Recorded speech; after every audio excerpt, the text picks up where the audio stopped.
This video is about how to implement a set using hashing. We all know how a set works. It's a collection of unique values. You can't have any duplicates. And it basically supports three core operations: adding, removing, and searching. In Java, the search operation is called contains. So this is the primary purpose of a set. We need to support those three operations as quickly as possible. You could imagine a lot of different ways that you might implement a set. You could just store the elements in an array or a list and loop over the list to search, but this would be slow. We have to look at all of the elements. It would be sequential search. It would be order n. You could imagine a sorted list of some kind. You could use a binary tree. There are a lot of different ways that a set might be implemented. I want to explore a particularly clever idea. Let's imagine we were using an array to store the elements in the set, except we're not storing them sequentially at index 0, 1, 2, this kind of thing. Suppose we do the following.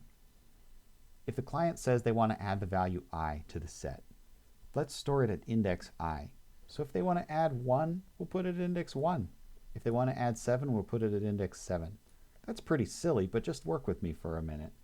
Sure, there's a lot of empty data that's meaningless, a lot of blank space potentially. And there are other problems as well, right? What if the person wants to add a value that's greater than 9? Oops, we can't store it. So we'll have to grow our array to be larger. So what if they add 18 or 12? We'll make the array be size 20, so now there's plenty of space. We can store 18. But I hope you can see, even though this idea is a little silly, there's some cleverness to it. If we did this, we would be able to add, remove, and search for things very quickly. Do you see why? If I'm adding 18, I don't need to loop over all of these indexes looking for the 18. I just go straight to index 18, and that's where I put it. If you want to know whether the set contains 18, I just go straight to index 18 and ask if it's there. These are very fast operations because in Java and most programming languages, you can jump straight to an index of an array in a constant amount of time. So this is a clever idea. It does have some problems, but it's the core of what hashing is all about. Hashing is where you take a larger domain of values and map it into a smaller domain of values. Typically what we really mean is you're mapping a set of possible element values that you want to store, like a set of integers, and you're mapping them down to a smaller space, meaning the indexes of an array where you want to store those values. So mapping from ints to indexes, that's basically what hashing is all about. The idea is, let's pick a predictable index where each int value would like to be stored. If we do that, then all of the three core operations of a set, adding, removing, and searching, now require a constant amount of time, big O of 1. It's very, very fast and a powerful idea. If you use an array in this way, we call the array a hash table. We also have a term called hash function, which means the process of mapping values to indexes. So you pass in a value as a parameter and it returns out the index. The hashing function we were using was a trivial one. It was the identity function. If you pass the int value I as an element that you'd like to store, it will return index I. You should store I at index I. That's what we were talking about. But this has several drawbacks. I hope you've been thinking about possible breaks in this idea. Well, one is that the array is very sparse. As we saw in the previous slide, we have a lot of empty spaces like this that might not store anything. This would be especially true if we decided to store a really large value like this.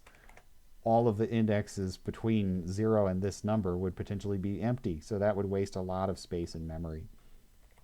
So it requires a large array. It doesn't work for negative numbers because you can't store something at index -5. It just doesn't work. So there are some problems, but rather than giving up on the idea, let's explore how we could fix these problems and modify our hashing function so that it'll still succeed and not have these drawbacks. There are other drawbacks as well. A fairly simple modification we could make to our hashing function is, instead of just returning I, the same value that was passed in, we could wrap it by the length of the array. It would look something like this.